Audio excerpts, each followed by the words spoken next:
Ya, hari ini istimewa karena Serasa Podcast bekerja sama dengan Unboxing Podcast dari TVRI Jawa Timur. Kita akan membahas sesuatu yang menarik hari ini terkait dengan reformasi birokrasi. Tetapi, kalau kita membahas tentang birokrasi, kayaknya biasanya kaku, terus kayak resmi banget. Tapi tenang, narasumber hari ini hebat-hebat, luar biasa, dan membuat saya percaya diri hari ini karena saya jadi paling cantik di sini sepertinya ya.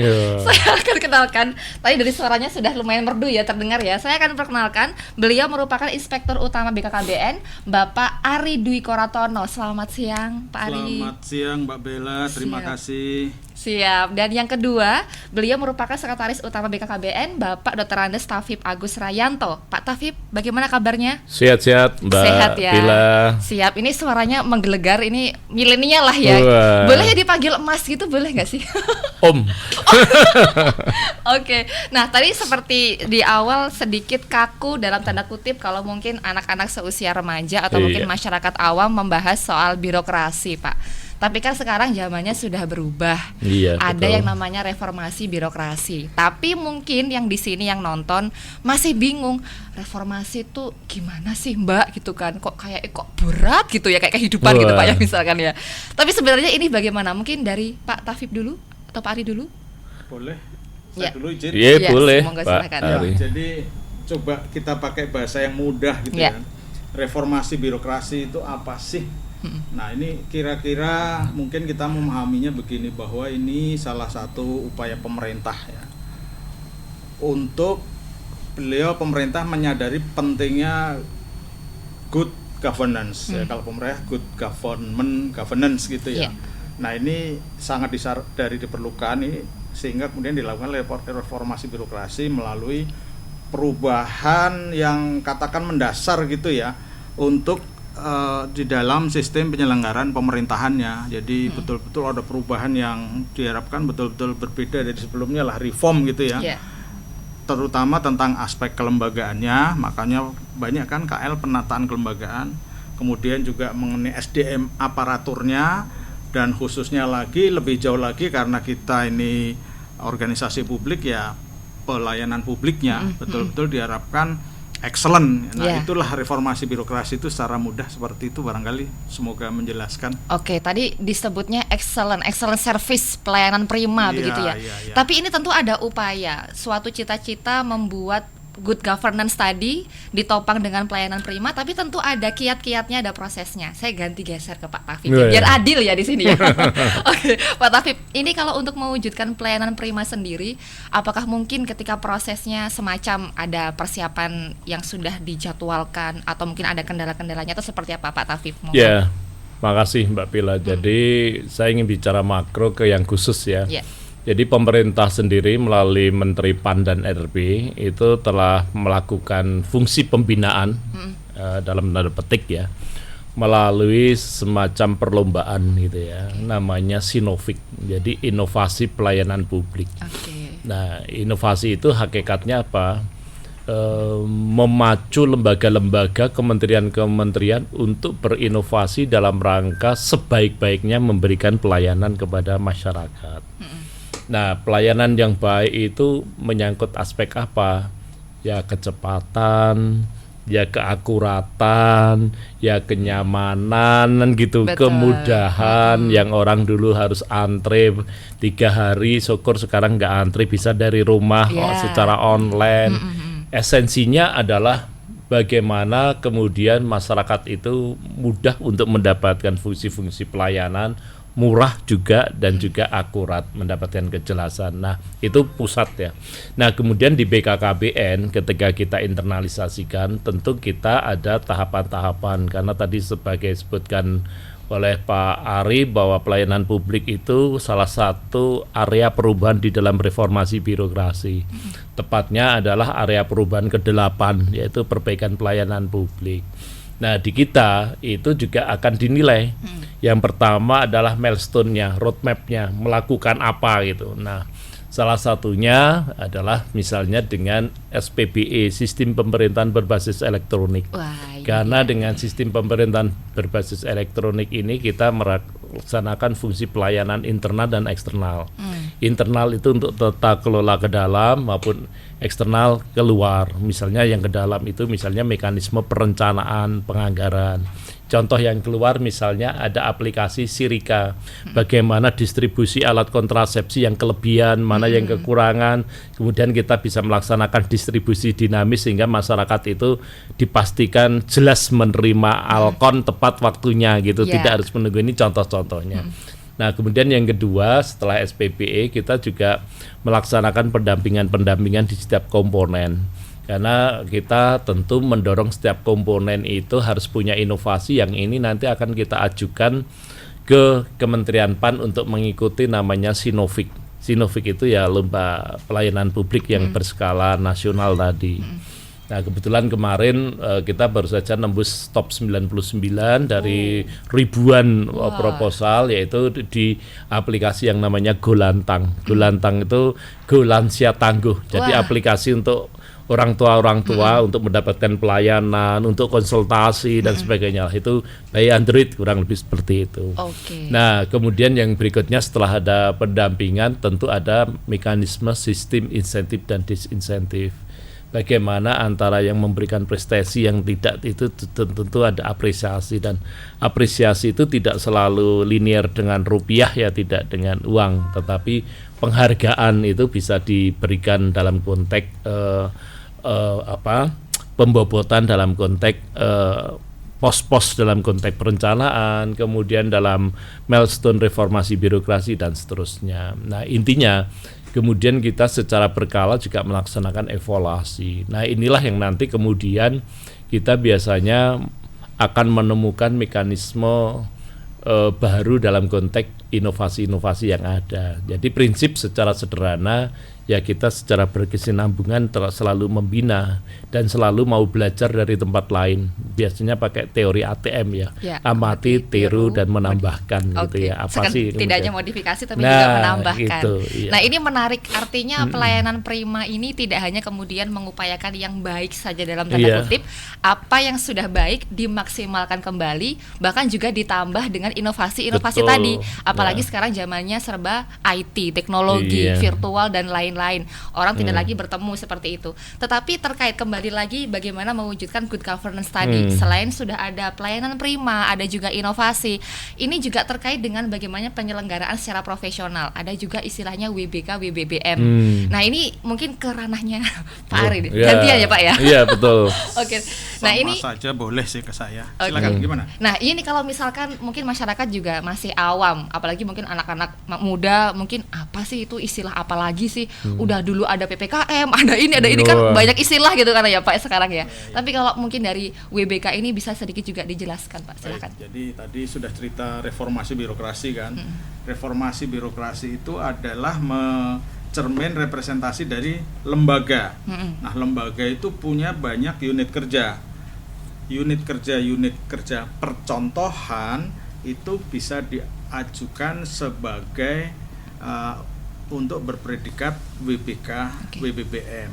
Nah, ketika ini diajukan, itu akan mendukung pelaksanaan reformasi birokrasi lembaga. Jadi boleh dikatakan WBK, WBBM itu sebagai miniatur reformasi birokrasi. Jadi tadi kan saya sebut unit percontohan ya, tetapi di BKKBN yang terdiri dari 61 unit kerja kalau nggak salah, itu saking berkomitmennya Bapak Kepala, beliau menetapkan seluruh unit kerja harus membangun zona integritas menuju wilayah bebas dari korupsi WBK dan wilayah birokrasi bersih melayani. Karena tadi saya sebut sebagai miniatur, dia terdiri dari 6 area perubahan, bagian dari 8 area perubahannya reformasi birokrasi. Karena ada 2 yang tidak bisa dilaksanakan di unit kerja, tetapi harus sebagai pelaksanaan lembaga gitu ya, adalah penataan peraturan perundang-undangan dan kelembagaan ya Pak Sestama. 2 tidak bisa dilakukan oleh unit, oleh lembaga kan. Nah, ketika maksud Pak Kepala bagus sekali, ketika masing-masing unit kerja ini membangun WBK, WBBM dengan melakukan reform di 6 area perubahan, itu tentu ketika nanti disorot, dinilai, dievaluasi untuk reformasi birokrasinya lembaga, itu akan sangat mendukung itu ya, dan itu tidak mudah. Nah, kalau bedanya mungkin dari poin ya, WBK itu 75, WBBM 85, memang lebih tinggi dan tentu harus WBK dulu sebelum WBBM. Dan tidak mudah, ini WBBM ini juga termasuk Jawa Timur ini kan sudah WBBM, tetapi bahwa sudah berpredikat WBBM itu bukan sebagai akhir klimaks bukan. Terus anti klimaks tidak. Justru Kementerian PAN dan RB mendorong unit kerja untuk WBK, WBBM ini itu agar menjadi proses bisnis yang sustain, yang akhirnya WBBM menjadi biasa, dalam arti biasanya excellent gitu kan. Nah itu, maka nanti ada dari kami di Inspektorat sebagai APIP itu sebagai tim penilai internal akan mengevaluasi dan melaporkan kepada Kementerian PAN dan RB 2 tahun sekali. Nah, ketika dinilai ada fungsi-fungsi yang tidak lagi seperti ketika penilaian, itu bisa saja gelarnya dicabut. Nah, seperti artinya itu. Selalu ada monitoring. Iya. Ada juga melihat bagaimana jalannya. Tidak hanya menang ataupun dikukuhkan selesai, tidak tapi bagaimana selanjutnya. Tetapi inginnya substansial kan. Sebagai embedded di praktek bisnis yang continuous sehari-hari, seperti itu ya. Nah, ini juga sedikit mungkin pertanyaan teman-teman dan juga penasaran juga. Kalau umpama kita mewujudkan pelayanan prima, termasuk tadi menuju WBK dan lain-lain, ini kan tentu pelaku-pelaku di dalamnya ini kan ada banyak. Ada terkait juga dengan sumber daya manusia. Apakah mungkin ada sedikit yang bisa diceritakan kendala-kendala yang dihadapi, terutama misalkan ada inovasi berbasis virtual, umpama ada sumber daya manusia yang dalam tanda kutip mungkin masih perlu adaptasi lebih dalam tanda kutip misalkan. Nah, mungkin ada cerita-cerita menarik ini. Kayaknya sudah senyum-senyum Pak Ari. Mungkin Pak Ari duluan ini. Kayaknya kayak pengalaman, wah ini kayak aku iki Mbak misalkan ini. Atau gimana ini? Tadi saya mau bilang SDM itu punya Pak Sestama ya. Jadi saya sedikit saja. Ya tentu tadi kan dari 3 aspek reformasi birokrasi dengan kelembagaan, SDM dan pelayanan publik kan. Ya memang dia salah satu unsur penting ini. Kalau kendala ini selalu ada Mbak. Makanya kita perlunya inovasi dan itu juga yang dilihat Kementerian PAN dan RB. Mengelola semakin besar organisasi, semakin banyak SDM, semakin jauh rentang kendali, semakin tidak mudah ya, muncul hazard. Makanya salah satu area perubahan di reformasi birokrasi kan ada manajemen perubahan, itu kan bagaimana merubah mindset sehingga kemudian bisa merubah budaya kerja. Nah, tentu ada kendala, itulah yang sebaiknya bisa diatasi, bisa di troubleshootingnya menggunakan inovasi-inovasi tadi yang diharapkan. Tapi mungkin lebih banyak Pak Sestama mau ngomongin SDM. Ya, makasih Mbak Bila. Jadi SDM di BKKBN yang jumlahnya ribuan tentu punya latar belakang tingkat pendidikan yang beraneka ragam. Ada yang ekonominya sudah mapan, ada yang belum, ada yang pendidikannya cukup, ada yang mungkin persoalan keluarga, sehingga apa? Background ini walaupun sudah diatur di dalam sistem birokrasi, orang harus tertib, orang harus bekerja mulai jam berapa sampai jam berapa, tapi ada saja namanya SDM yang ribuan, ya dalam tanda petik boleh yang nakal lah disebut seperti itu. Contoh adalah saya sebut kita punya petugas lini lapangan yang banyak gitu. Kita punya aplikasi tuh untuk mengetahui titik dia di lapangan atau tidak gitu. Tapi kadang-kala ya ada SDM nakal, HP-nya dititipin orang gitu, biar titiknya kelihatan di koordinat tertentu, tapi dia tinggal bisnis gitu. Misalnya, ini temuan real ini yang ini saya juga curiga kok Pak Taufik bisa tahu ya, ini intelnya luar biasa sekali kok bisa kan tahu. Ada juga yang lapor, kan biasa misalnya kita kerja dalam sebuah tembok, kemudian gajinya birokrasi kan ya jelas, tapi yang satu kemudian kerjanya berat, yang satu kok bisa sambil bisnis, tentu kan kadangkala menimbulkan riak-riak kan di lapangan, kemudian melaporkan ke atas, dan itu temuan-temuan seperti itu terjadi juga. Itu aja di lapangan, apalagi di pusat juga sama yang jumlahnya banyak. Nah, oleh karena itu memang di negara-negara maju itu kan perdebatan antara membangun sistem dan kesadaran itu kan sebuah pilihan itu. Tapi kalau kita cermati di Indonesia itu kan menjadi sebuah double track strategi yang jalan bareng. Kalau paradigma perdebatannya kan begini, di negara-negara maju seperti di Korea, di Jepang, orang-orang kita akan tertib gitu. Misalnya kita taruh aja di Singapura, mesti perilaku membuang sampah kita pun kan tidak sembarangan gitu. Seketika bertaubat gitu berubah, Pak ya, karena di sana berada ya. dalam sebuah sistem yang baik gitu. Tapi ketika kita balik kepada sistem yang belum baik kan kadang-kala perilaku itu tumbuh kembali. Nah sehingga dari analogi itulah yang kemudian Kementerian PAN dan RB membuat milestone. Ya kalau gitu di awal-awal harus dibikin sistem yang memaksa orang itu berubah. Setelah dipaksa, lambat laun sistem itu dikendori, kemudian harapannya tumbuh sebuah kesadaran. Kesadaran itu kan sifatnya partisipatif, kemudian yang tumbuh dari dalam tidak perlu dikejar-kejar, nggak perlu dimonitoring. Tapi kalau ini yang dikedepankan tentu sulit, karena ya tadi backgroundnya itu bermacam-macam. Ada orang yang harus cari tambahan rezeki, bahkan ada yang gajinya sudah habis buat nyicil. Itu kan fakta-fakta di lapangan yang complicated seperti itu. Inilah kenapa kalau di kami di BKKBN kemudian ya kita membuat milestone di awal-awal tahun itu adalah membuat sistem itu untuk memastikan berjalan, baik dalam konteks sistem kepegawaian, sistem remunerasi, sistem kelembagaan. Kan sistem itu berbagai aspek ya. Kalau di reformasi birokrasi kan ada 8 area perubahan namanya. Ya kita bikin, kemudian setelah kita bikin tentu tentang kampanye merubah mindset, merubah kesadaran, ini kemudian dilakukan. Nah sistem ini kemudian diperlonggar sehingga orang itu bisa berimprovisasi, berinovasi. Itu yang kemudian harapannya ide-ide baru ini bisa disampaikan gitu di dalam konteks sebuah sistem yang baik itu. Oke, saya kira siap. itu. Nah ini BKKBN sebagai memang memberikan pelayanan kepada masyarakat, dekat dengan masyarakat, programnya juga menyasar kepada masyarakat. Tentu Betul. ada upaya mempertahankan ketika sudah dibentuk, sudah berhasil meraih, dan ini kayaknya yang paling berat mempertahankan Pak. Nah ini untuk mempertahankan sendiri, apakah mungkin? Betul, jadi mempertahankan itu saya ambil contoh core-nya BKKBN. BKKBN era sekian tahun yang lalu dengan sekarang tentu sasaran masyarakatnya sudah berbeda. Dulu zaman saya kecil mendengar lagu Mas KB itu wah sudah menggelegar di mana-mana gitu.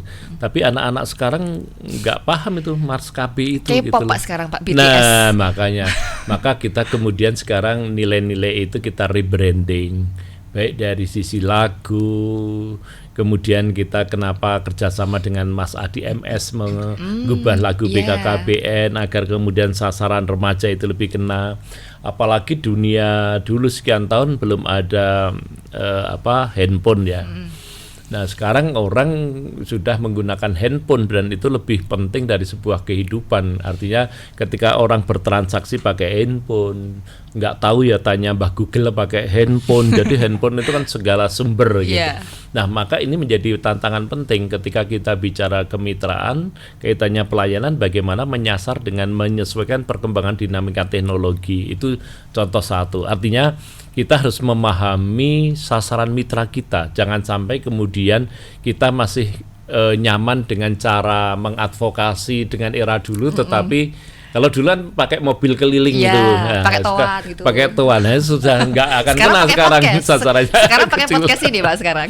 Nah yang kedua tentu untuk meminit adalah tentu mengukur kepuasan. Itu untuk memberikan refleksi. Ketika tingkat kepuasannya rendah, berarti kan kita tahu ternyata banyak masyarakat yang belum puas akan pelayanan kita. Sebaliknya itu akan adalah untuk sarana refleksi untuk memperbaiki gitu.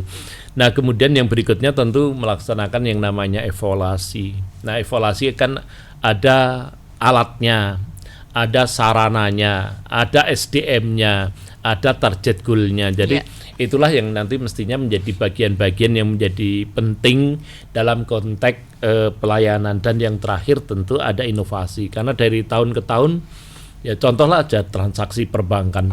Sekian tahun yang lalu orang transaksi dengan kredit card itu sebuah kebanggaan, sehingga kalau mengeluarkan dompet kredit cardnya banyak itu bangga. Sekarang kalau transaksi itu cukup pakai e-banking, nggak pakai kredit card lagi, sudah pakai HP. Ini kan artinya bahwa dinamika zaman itu kan selalu berubah. Nah, BKKBN yang punya core value adalah perubahan perilaku harus mampu memanage mitra atau kepuasan pelanggan itu. Siap. Ya, Artinya saya kira tidak itu. kemudian sendiri berjalan sendiri, tapi juga bermitra dengan Iya. yang lain. Nah, tapi tadi menarik ketika disampaikan ada kepuasan, mengukur kepuasan. Ternyata di luar sana mungkin dengan problematika masyarakat yang semakin beragam dan juga kompleks, ada masyarakat yang mungkin ingin melakukan pengaduan mungkin ya, Pak. Mungkin ke Pak Ari nih. Nah, ini kalau umpama masyarakat ini ingin melakukan pengaduan, ini seperti apa, Pak? Selain terlepas pasti BKKBN juga mengupayakan pelayanan prima juga. Iya. Jadi masalah pengaduan ini kan bagian dari excellent service. Jadi ketika excellent service itu kan ketika masyarakat, orang penerima layanan mau mengakses pelayanan mudah, butuh pelayanan mudah, tahu harus kemana, ketemu siapa, gampang atau tidak. Ketika sudah dalam proses pelayanan juga mudah, waktunya cepat. Nah, ketika ada yang dirasakan kurang juga mengadunya ke siapa. Nah, itu juga bagian atau parameter dari penilaian WBK, BBBM dan reformasi birokrasi, baik ada di penguatan pengawasan maupun di pelayanan publiknya. Pertama, kalau di pelayanan publik kan kita maklumat dulu bahwa kita tuh melayani ini gitu kan, biasanya diminta dipampang, di display gitu kan, sehingga masyarakat tahu, oh di BKKBN itu bisa ini. Iya. Caranya gimana? Di sebelahnya ada flowchartnya, misalnya bagian arus yang juga mudah dibaca oleh orang awam gitu. Tempatnya nyaman, nunggu nyaman, mungkin nunggu sambil dikasih minum, sambil dipijitin gitu kan. Nah, kan nyaman. Wah, jadi pengen akhirnya ya. Kembali tadi ketika ada mal pelayanan mudah mengadu ke siapa.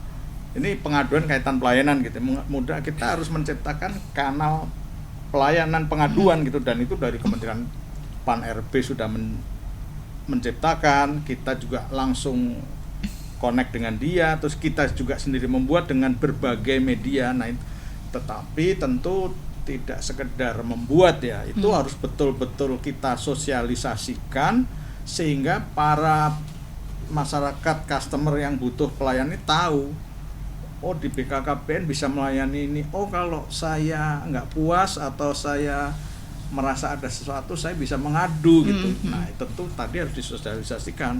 Sosialisasi memanfaatkan berbagai media yang sekarang sudah sangat, tadi Pak Sestama menyampaikan, sangat banyak dan mudah ya, berbagai medsos dan sebagainya, mulai medsos web dan sebagainya, itu harus betul-betul disampaikan. Nah, sehingga dan tentu harus ada yang mengelola, tidak sekedar pengaduan masuk nggak tahu responnya kapan.